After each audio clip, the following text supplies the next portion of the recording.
Okay, thank you everybody for joining us today for our webinar. This is the second installment of a new monthly webinar series for Singh-Ray filters.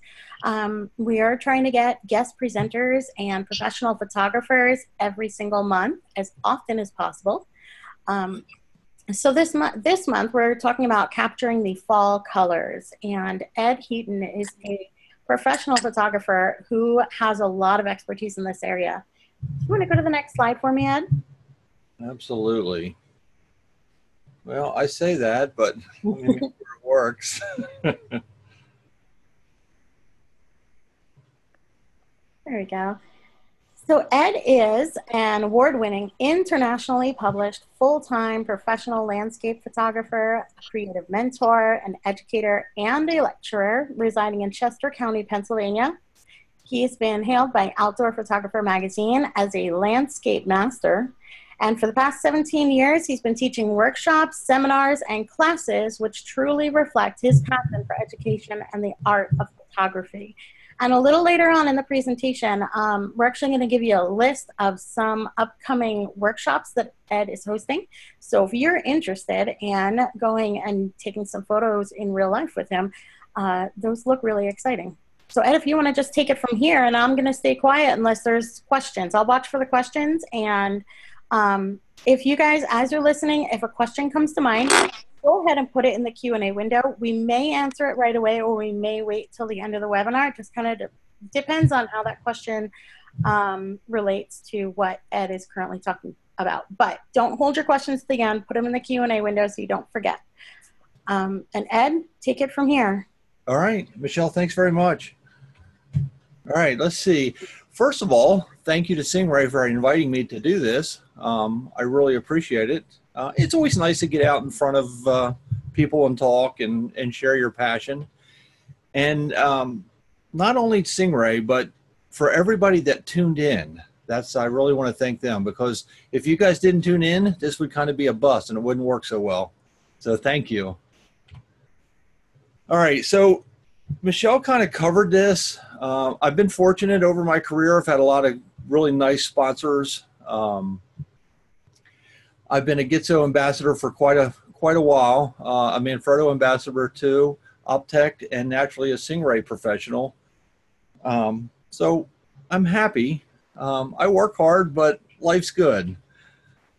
All right, so let's jump into this presentation. And I just did this for one of the local camera clubs just the other night, Tuesday night actually, and it turned out pretty good. The hardest thing about doing a webinar is you don't get the interaction or the personal feedback from the crowd. So I want you guys to bear with me as I try to go through and base kind of how I'm feeling off of what I'm showing. So my biggest thing here, let's talk about this just for 1 second. Learn the rules like a pro so you can break them like an artist. That is probably one of the key elements for being able to create an image. You know, we all know the rules. We all know how we're supposed to do rule of thirds and weight our subjects and things like that. So it's good to know the rules, but it's also very good to know when to break the rules and change things, mix things up a little bit, be creative. Here's one of the things that I love about what Ansel Adams said. A great photograph is one that fully expresses what one feels in the deepest sense about what is being photographed. Now, for me, if you don't have that connection with your subject, your image is not going to transform what you felt or what you've seen at the time of exposure. You know, when I get out, I get excited. Maybe a little overexcited at times, depending on the situation, the environment, the location. But you need to have that connection, because that connection is what helps you create a very solid and you know, just a great image. Okay, so hang on, this That's didn't. actually very true too. I do marketing for Singh-Ray, and I do a lot of graphic design, a little bit of photography, but when I'm trying to force myself to do something creatively and it's forced and I'm not really into it, it's not my best work. I usually end up scrapping it and starting over 4 or 5 hours into it. So that passion is really, really important when it comes to anything creative, I think. I think so too. I really do. Okay, for some reason my screen's not moving. Oh, there it is. All right, excellent.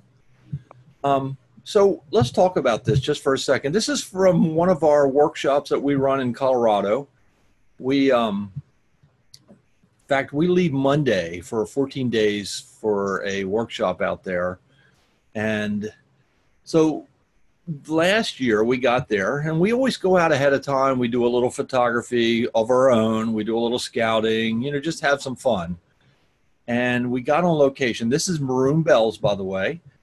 And we got there, and it was like a blizzard. This snow squall came over this mountain and just was bizarre. But bad light creates, well, I won't say bad light, bad weather creates some very dramatic images. So for me, this worked out extremely well. Just having some fun in the aspens. How do you do it? You can either lay on the ground. That's what I asked people. I said, so how'd I get this shot? And everyone goes, oh, you laid on the ground and shot straight up. Good answer. I actually have a very tall tripod. I set my tripod up, pointed the camera straight up in the air with a wide angle lens, and there's my shot. Again, here's another shot. Do you want to quickly talk about what equipment you used when you took the? Yeah, absolutely. I'm a Nikon shooter, so I shoot with a Nikon D810. I shoot all Nikon glass, the lenses. I'm a Gitzo fan. I use a Gitzo tripod, and majority of these images, I used a LB color combo, the Singh-Ray. It is my absolutely go-to favorite polarizer.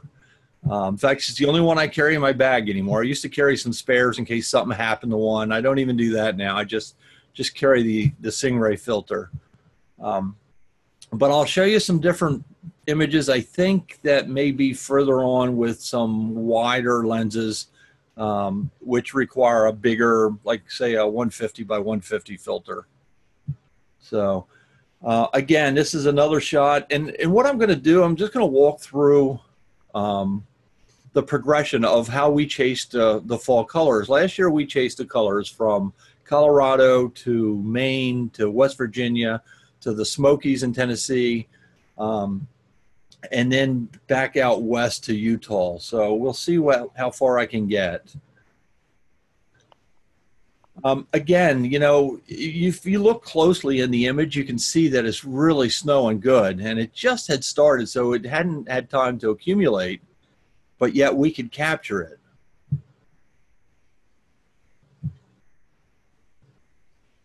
So I really didn't talk about rules of composition or anything like that. I was just kind of doing the progression and the journeys and the pursuit. But you always look, you look at the wagon, it's in a rule of thirds, and you don't have too much that's distracting outside of the yellow aspens pulling you in.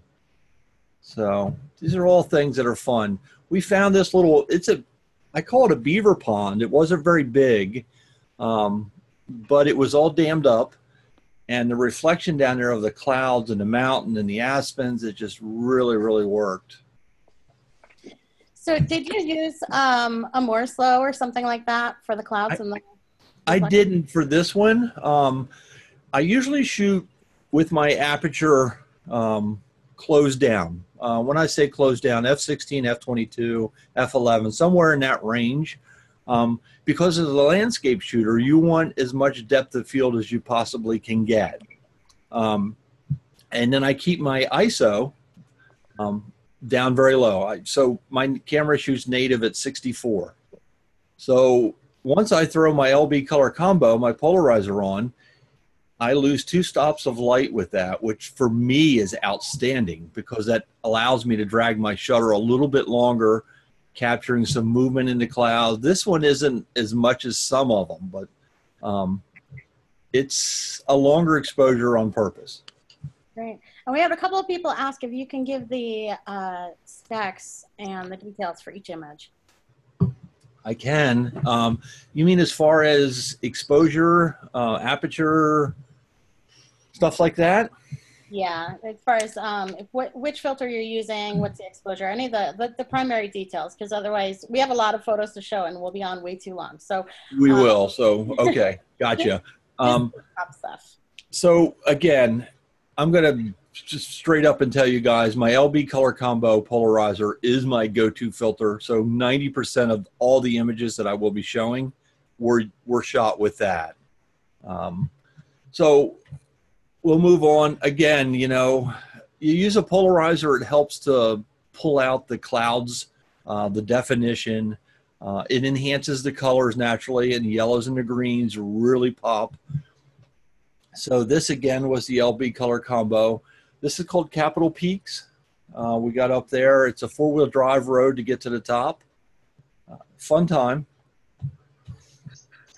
This is Maroon Bells on a very calm, no snow, no storm day. So anytime that I shoot water, I use a polarizer. And as I've said before, my go-to polarizer is the LB color combo. Now, this is my son, Zach. He helps me teach all my workshops. And it kind of looks as if he's just loafing around and looking at me. Here's what he's actually waiting for. You know, we set up a lot. We get on location early. We wait for things. And he's waiting for the light. So the light here is with the starburst, the shadows coming through the aspen trees. That's what we're waiting for. Any questions, Michelle? No, that's good. That's good. Somebody asked too, do you do much post-processing? I do the average amount, and I won't say I over-process things. I'll adjust the contrast. I do a little bit of saturation boost, and people that say they don't are lying to you, I'm sure. And a little bit of structure. And when I say structure, I look for kind of the separation from elements. And everything is done in Photoshop. I use Lightroom. Lightroom's mainly for my cataloging and keywording. But Photoshop is done for all of my editing. Okay, and then we also had a question. Is Maroon Bells a hike? No, you drive up to it, park in a parking lot, and it might be 100 yards, if that. Okay. And I did put a link in the chat window to the LB color combo polarizer that Ed was using. So if you guys want to learn more about that, there's the link for that. And then Toter said, I'm not sure about the sunbeam on the previous picture. Can you go back and talk about how you did that? Let's go back. Yeah, absolutely. So it's a starburst, and how do you get a starburst is you select an aperture that is very small. I call it very small, f/22. Some lenses go a little further, f/32 in that range. But if you select an aperture, f/22, and partially block your light source or the sun. You can do this with the moon, street lights, any kind of light source. And if you partially block the light source, you will get this starburst. It's almost sort of the same way if you look at a street light or the sun and you squint. And a squint is the same principle as using a small aperture. You'll see these starbursts, and that's how I do it. So Crystal Mill, this was a real adventure. We drove out here. It took us about an hour drive to get to it on this old dirt road. It's a one-lane road, and you're never alone. You're always passing people on this one-lane road. Well, there's positions and spots that if you go over too far, you'll actually fall off the cliff. So it's kind of an adventure. Again, this is used an LB color combo. I wanted to slow my water down. It enhances the colors. I got a great snowstorm back here in the background, which is kind of what I was looking for. And I love the kind of the L shape or the C of the water flow. Jerry Esch wants to know, does the LB color combo, is it neutral or does it add a little bit of warmth?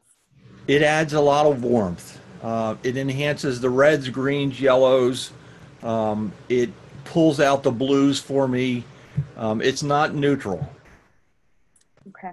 But as a landscape shooter, I honestly don't want it to be neutral. Now, if I was shooting portraits and things like that, it might be a different story. I really don't know how it would function because I don't do any of that stuff. But for me, it's just my huckleberry. And then jumping back to the light again, how do you block the light source? All right, so you have to move. So when you look at something, let's say a street light, if you can block it with a tree branch or a leaf or anything that's kind of in the way between you and the light source. So I'll back up again. So can you see, I wonder if, can you guys see my mouse? I'm not sure. I can, so I think. Okay, fantastic. So there's a branch that comes up here and there's another tree that comes here. And if you notice, this tree is between me and the light source. So what I did was kind of block it with these leaves, trees, and branches. So only a piece of it was coming through. And that's when I got the starburst. You know, and this is maybe a cheater way to try this, but I actually was doing something like that with my cell phone in my house last night. I've got these can lights that come straight down from the ceiling. And so I was playing with pointing it and using my head basically to block the light. So if you want to test it out and just kind of see how that goes, that actually is it's a cheater way to test it out. But then when you get out into the field, you'll have a better idea. Yeah, absolutely. You can do it. I've done it with lights in a house where I, block somebody, part of their hair or something will block the light and you'll see, you'll get that starburst. Very cool. All right, so here's another spot. And this is a spot that Zach and I usually go just by ourselves. We don't take our workshop group here. Usually it's after the workshop. You work hard during a workshop and you need a little bit of downtime. So we go here and we kind of chill out and relax. So it's a gorgeous area and he's waiting on the light, but this is what he's looking at. So it's very majestic. Last year we saw some moose out on the left side and on the right side. So it's a gorgeous area out in Colorado. All right, so we left Colorado. We kind of took off and went to Maine. We did a lighthouse tour up the coast in Maine, kind of a private tour. We took a couple guys with us and it worked out very, very well. So here again, there's that starburst. So this is not the light from the lighthouse.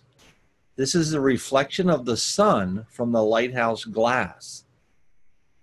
And again, it's a small aperture, f/22, and I waited for the light to hit that. I knew it was going to pop off, and I got my shot. So Zach wants to know, I believe your son, what was your shutter speed? Boy, he's pushing me on this one. Actually, Zach is he's a panelist too, so he could unmute and chime in if he wanted to. Oh, excellent. So I honestly, the shutter speed really doesn't matter. And I don't know off the top of my head what it is, but here's what happens. Your aperture can be a constant. You will pick what aperture. And when I say you pick, you either pick a deep depth of field or a very shallow depth of field. And whichever one you pick controls your exposure. So if I wanted a deep depth of field, that's which I did here, The exposure is controlled by my aperture and how much light I had. So the exposure changes from image to image because the light changes. So if it's very bright, naturally my exposure is going to be very fast. If it's low light and dark, naturally my exposure is going to be much, much slower. So those are things that you kind of control. You can control your aperture, but you really can't control your exposure. The light controls that. Pemaquid Lighthouse, which is just an absolutely gorgeous lighthouse. So how do you get the reflections like this? You know, you get very, very low naturally, and you search out for a puddle. If you can find a puddle, set your camera as low as it possibly can go.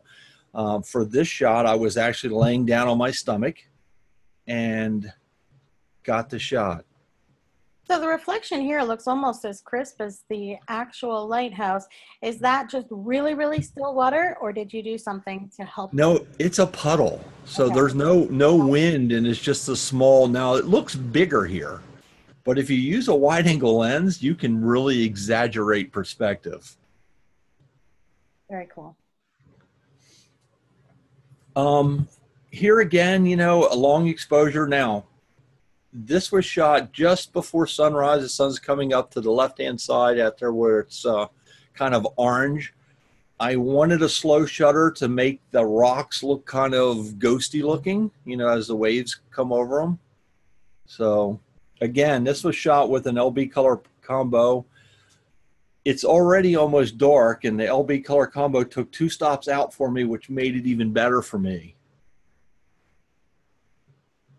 So we left Maine, we made it down to West Virginia, and the West Virginia colors are just amazing. You know, people tell you, well, you need to travel to Kentucky or North Carolina or Tennessee, but honestly, I get amazing colors down in West Virginia.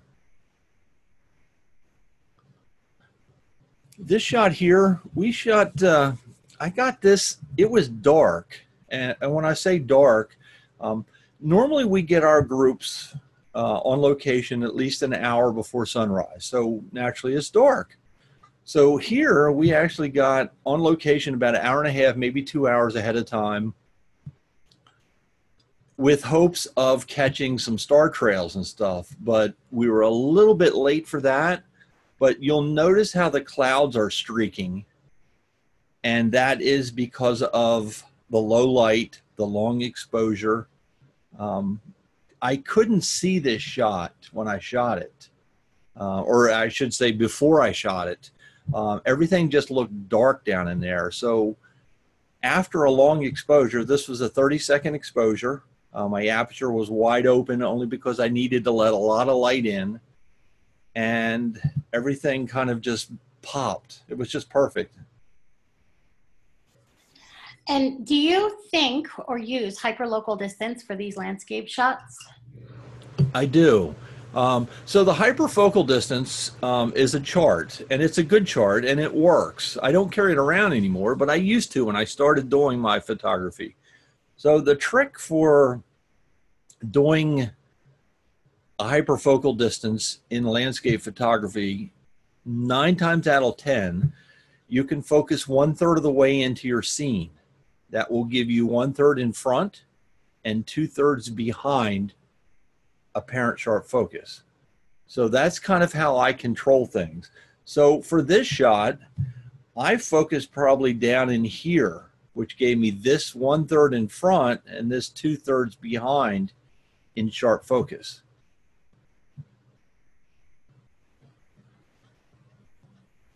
It's always pretty up on the mountain of West Virginia. This is considered dolly sods.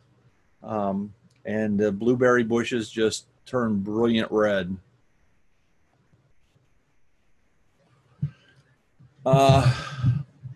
Couldn't do this without my polarizer. So I need to cut down on the glare. I want a long exposure in order to get that swirl. And what is that swirl? Does anyone know? Yeah, absolutely. It's leaves as they swirl around from the current.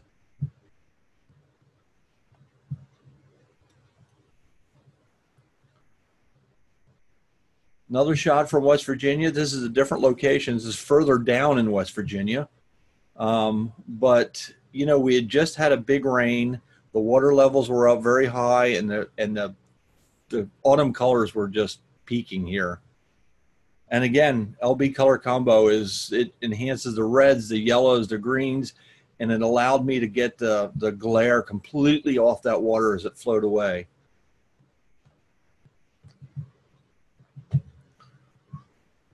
So Sandstone Falls, yeah, go ahead. Do you use ND filters and ND splits? I do use ND filters. In fact, this is one that I used an ND filter for. It's a split ND filter. Now, I consider it a graduated neutral density filter, but I needed that to hold the sky back and still allow detail in the foreground. Now, ND filters, I do use ND filters. In fact, ND filters are perfect if you get to a location and the light's a little bit off, you're not there at the perfect time. Your ND filter will allow you to drag your water, or, you know, have that nice cotton candy look, and still get a good shot. A good example was we went to Ithaca Falls up in the Finger Lakes, and we wanted to go and get, it was a gigantic waterfalls, and we wanted to get the nice soft water. Well, we got there at sunset, and come to find out that the shot was actually a sunrise. So the sun was directly beaming on it. I mean, it was bright as bright can be. So I took out my Singh-Ray 10-stop filter, just drug the water out really, really nice. So there's alternatives and there are tools that you can use without doing a lot of post. You can't capture the water flowing in the cotton candy in post. You need to do it in camera. And a couple of people have asked, can you use the very end trio to do fall photos? Absolutely. You sure can. In fact, that's a fantastic tool because you can dial in how much exposure you really want with that. So it's a fantastic tool. Here again, this is... With the very end trio, when you're saying you can dial in, what does that look like physically on the camera? How do you do that? Okay, so it runs anywhere. Let's say, for example, it runs from a 2-stop to an 8-stop. I'm just ballparking here. But if you need your shutter to be longer, you can dial that in. And it goes a various degrees of darkness, as far as it starts out light and you dial it into a little bit darker, depending on how bright your subject is. So it does a really nice job. Plus it enhances the colors. So a polarizer built right in there. Very cool. Again, it's a long shutter speed. You're looking for the leaves in the water. I'm letting it drag out. I want a longer exposure for this.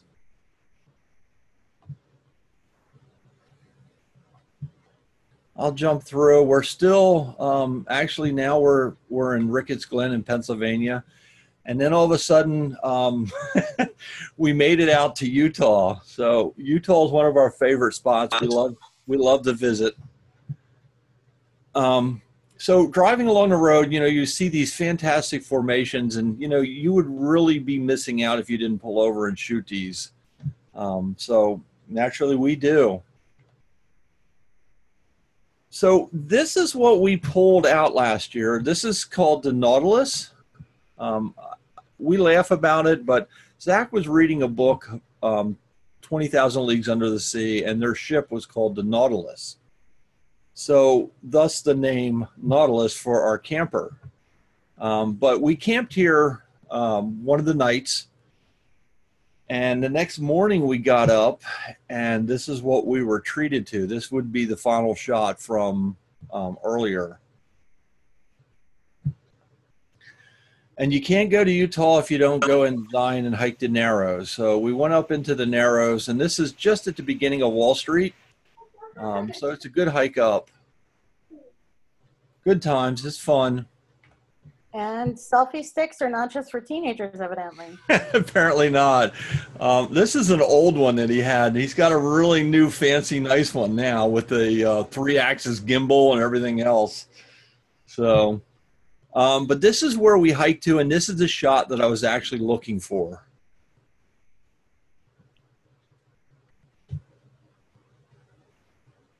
So it's nice to be able to go out to the desert. You get some nice shots. Now, you notice here, see all the tracks kind of over here on the right-hand side? It's a popular spot. People use it for recreational vehicles. They're dune buggies flying up and down the street. I say street, but the desert. But if you get a nice heavy wind or you shoot it on the right time of morning before everyone gets there, you can get something totally different.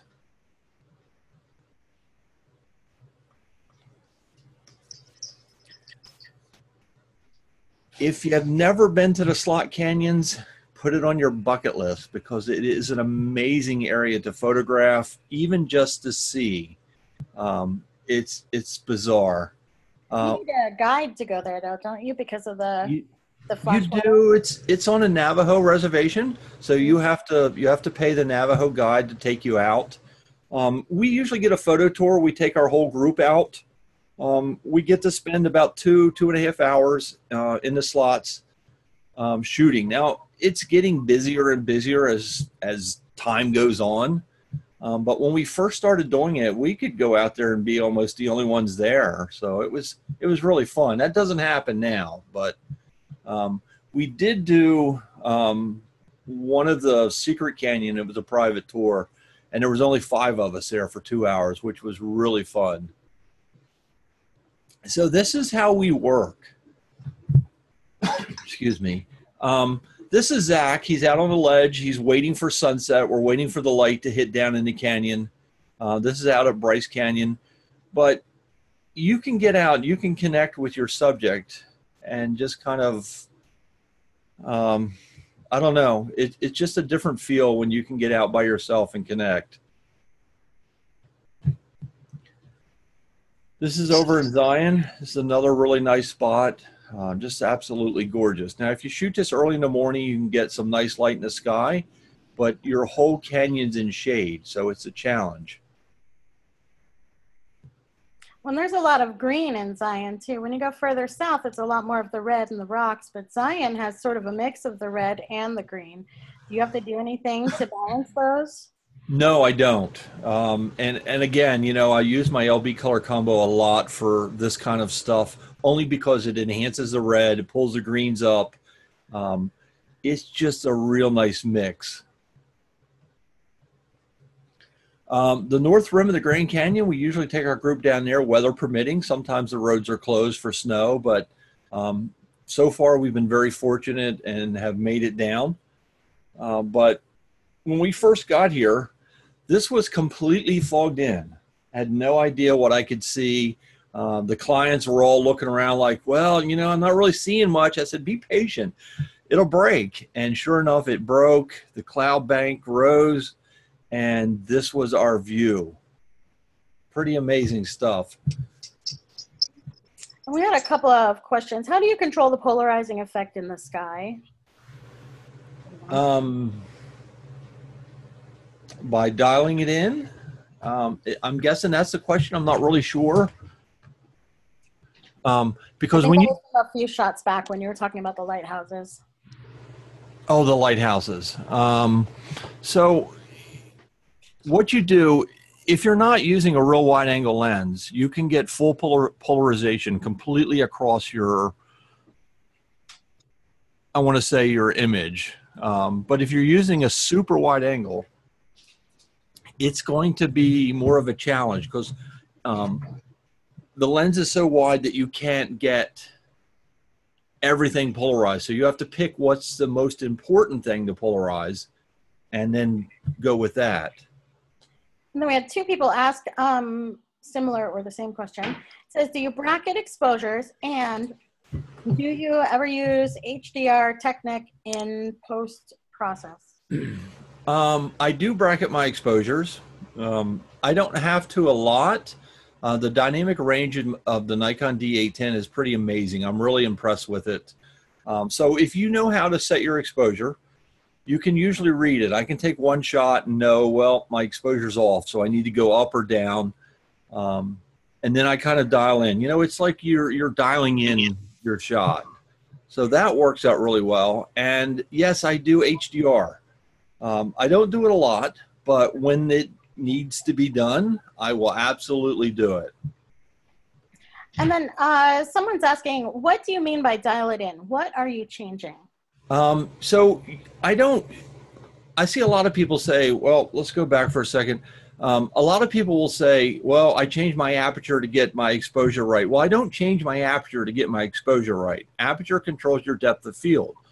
Exposure, like your shutter speed, is what controls the light. So what I want to do is either move that up or down. So I'll take one test shot, and I'm usually pretty good. I've been doing this a really long time, so I know. But if I didn't, I would say, well, the meter says I should be right here. So I'm going to dial that in. I'm going to adjust my settings and take a shot. And then I'm going to review my image, and it's going to say, or it's going to show me, wow, Ed, you're really off. You need to give more light, or you need to make less light. So I will dial my exposure either plus or minus to get that just right feel. Now, one of the things is, just because your exposure says it's perfect, is right on the money, is not exactly always what you want to express in your image. I may want mine a little darker, or I may want mine a little brighter.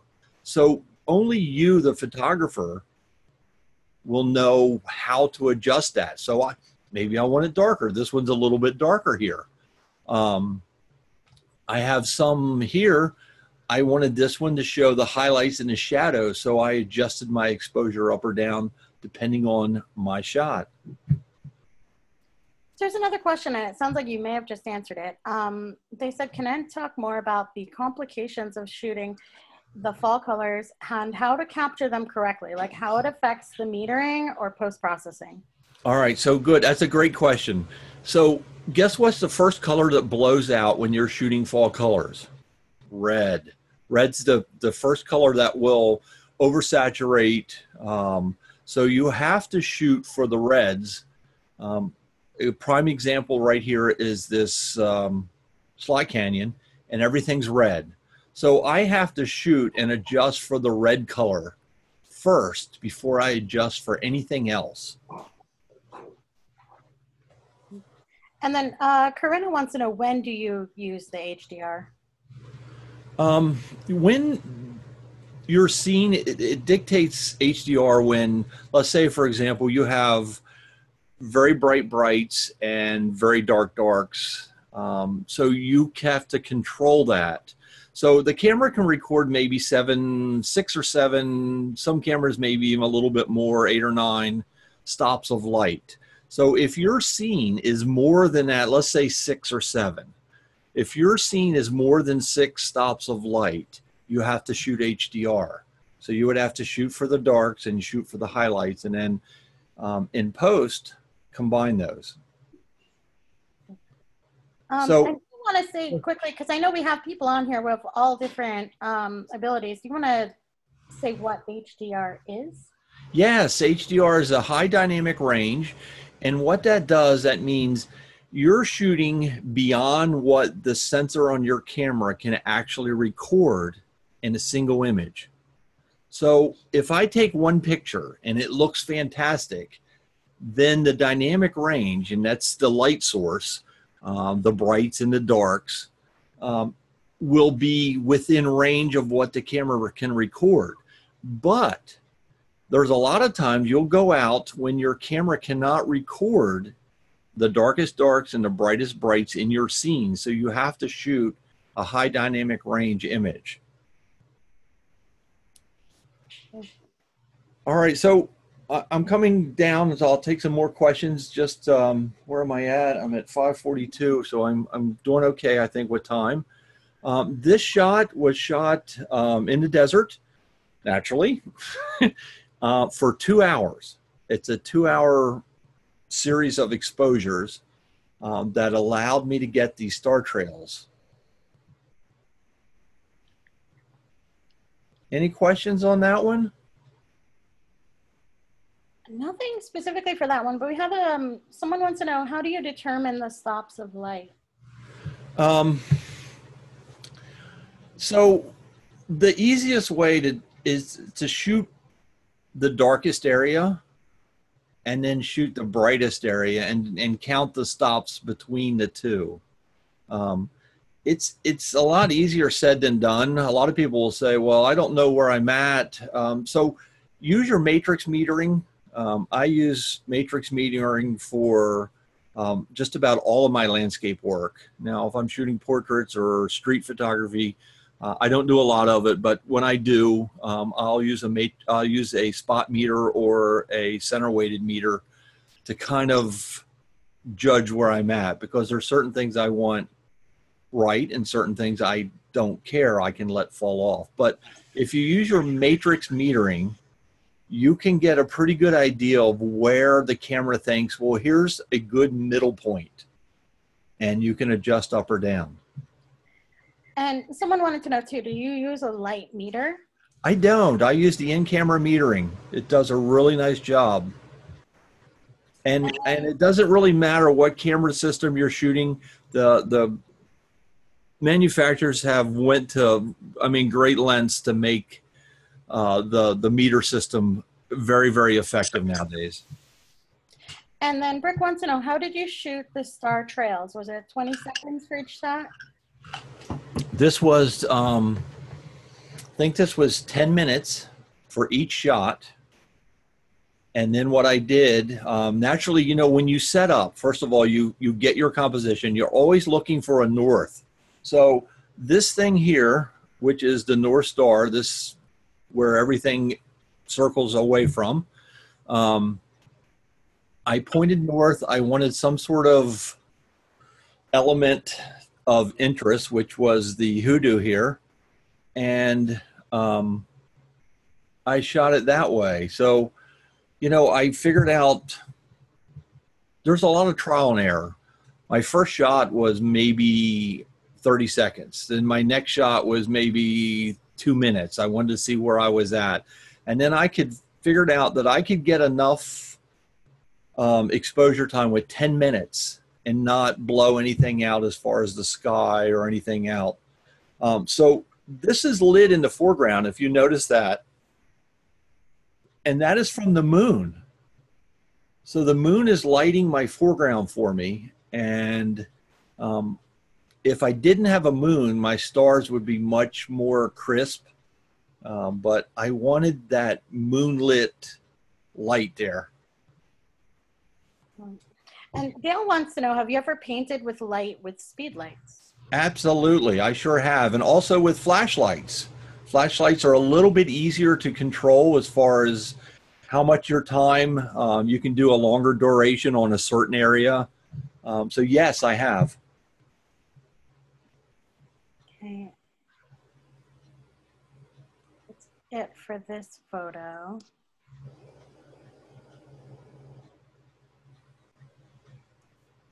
We had a few questions from some of the earlier photos still out here.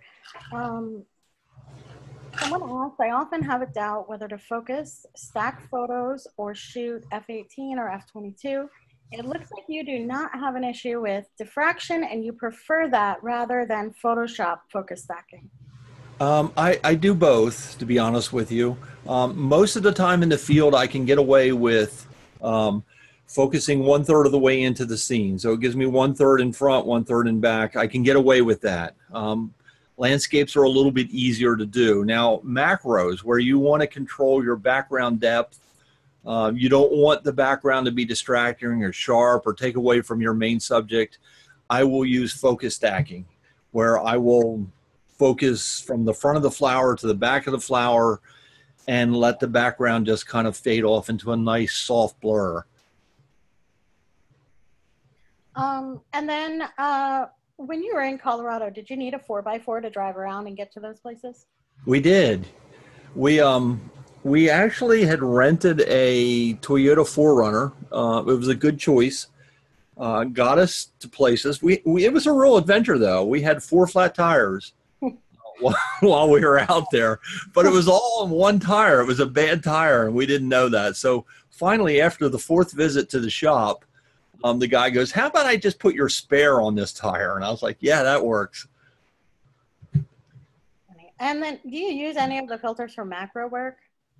I will use a polarizer for some of my macro work. But other than that, not a lot. I like a polarizer. The LB color combo is my filter of choice. We shot the solar eclipse back in August. We went down to Tennessee and it had a full eclipse. And I shot it with my 15 stop Singh-Ray filter, and it was just an amazing job. They turned out really well. I wish I had an image in here to share with you guys. I'm sorry. We had 2 questions on filters. I'm going to read them both and then let you decide how to answer. Do you often use the golden blue polarizer? That's one of my favorite filters ever. Thank you, Singh-Ray. And the other one is, what is your must-have filter to have other than the polarizer for fall? Well, I haven't used a blue gold polarizer, but I think that would probably fit the bill for both of those questions, because you're looking for the blue, the gold, the colors. If you're out west anywhere, the air is a little bit thinner, so naturally the blue skies turn almost a black on you, and it really pushes the yellows up. So that would be a good choice outside of my LB color combo. Okay. And are there any other must-have filters that you bring with you in the fall when you go out? Well, I bring graduated. I have a set of the Singh-Ray graduated neutral density filters. If you shoot landscape work, naturally you're going to shoot where you're facing the sun. You need to hold the sky back. So I do the Galen Rao stuff, the split neutral densities. I love them. They're always with me. Okay. And then what's the best time of day to shoot the fall colors? Well, if you're a landscape shooter, which I am, so early mornings or late evenings are going to give you the most saturated colors. If you wait till midday, the light's going to kind of wash out things. It's not going to be as rich or enhanced. So early mornings, late afternoons, evenings, that kind of stuff is going to give you the best colors for that. And I know you're not a portrait photographer, but when you're out there and you've got shots of you and your son while you're shooting, do you take the filter off for those shots, or do you leave the filter on, or what do you do when the camera's pointed at you guys? It depends. If we're working, let's say we're working and we decide, let's jump in front of the camera and take a shot, I'll leave my filter on. We just have to stay still, because if you're using a polarizer, the LB color combo loses a little bit of light.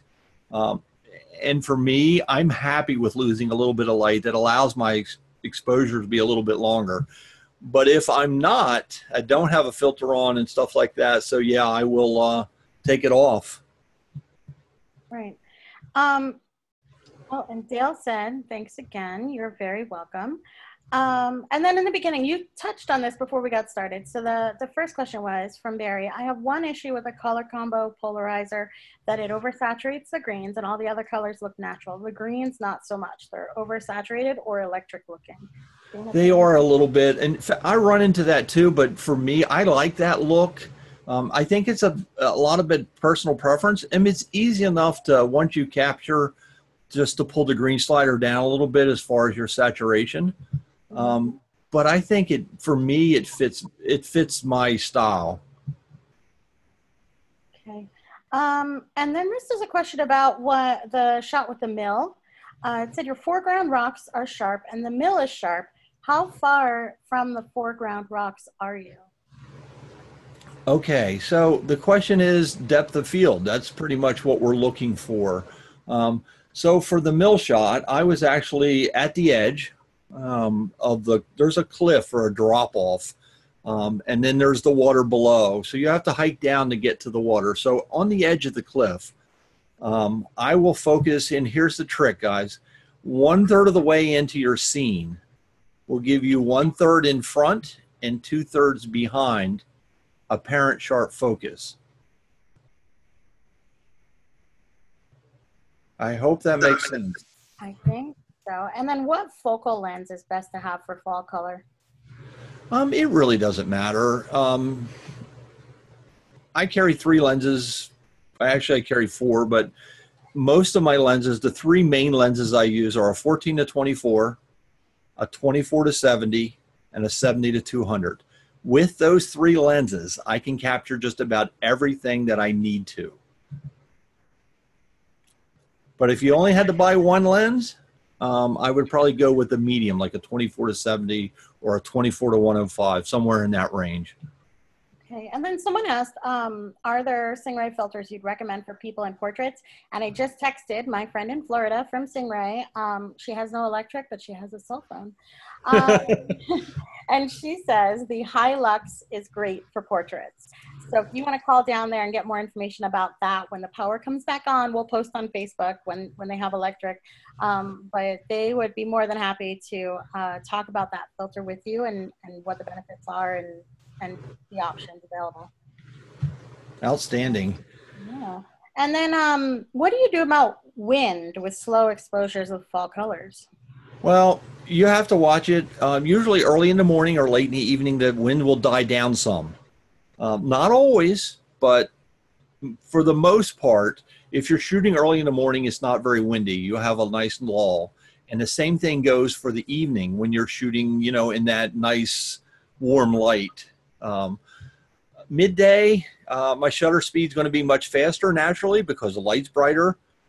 So I can shoot with a faster shutter speed and freeze the motion. So wind is an issue at times, but not at the time of days that you normally want to shoot landscape work. So funny comment here. It says, thank you, Ed, for inspiring me, which she really means kick me in the behind, to pull out that doggone color combo filter and use it way more than I do. Oh, it's an awesome filter. It's my go-to filter. It really is. And someone else asked, what filter system do you use? Lee, Colin, Koken? Probably a mix. It's a mix. I have a Lee system that I use, and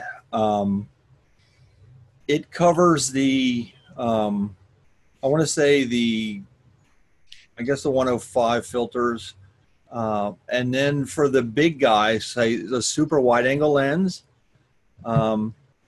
there's a couple that I really like. I like the Benro system, which is really nice. And the Nissa is actually a nice system too for the money. And Bill wants to know, do you use a Nikon 28-300? Is it useful for landscape? I do have that. I don't use it for landscapes, but I do use it for street photography and walk around lens. Something that I don't want to change lenses a lot. I just want one lens to do everything. The 28-300 is perfect. Okay. And Anne wants to know, what is usually the best time to see fall color in Colorado? See that date right there, September 24th through the 28th? That is your go-to time. And I yeah, know that's there the peak are websites too that will track according to local weather and conditions and things. They'll sort of predict the best times up to the moment. So it is. It's a very helpful. I used to use it all the time, but you get to a point where you've been to a number of places a lot. You say, well, I know the color should be good here at this time. So yeah, you learn that. And then on the Amish barn, did you use a Singh-Ray filter on that? The Amish barn. I'm trying to think which one is the Amish barn. Way at the beginning. Very in the beginning. Wow, you're really pushing me here. Yeah, I'm sure I did because I only carry the Stingray filters in my bag, so I'm going to say yes. I don't have any other filters. And then Charlie said it might be off topic for today, but do you want to talk about filter use for black and white digital with or without luminosity masking? Yeah, it's a little off topic for me. I don't shoot enough black and white to really be able to be an expert on that. Um, there are some really amazing black and white guys out there that are shooting digital black and whites.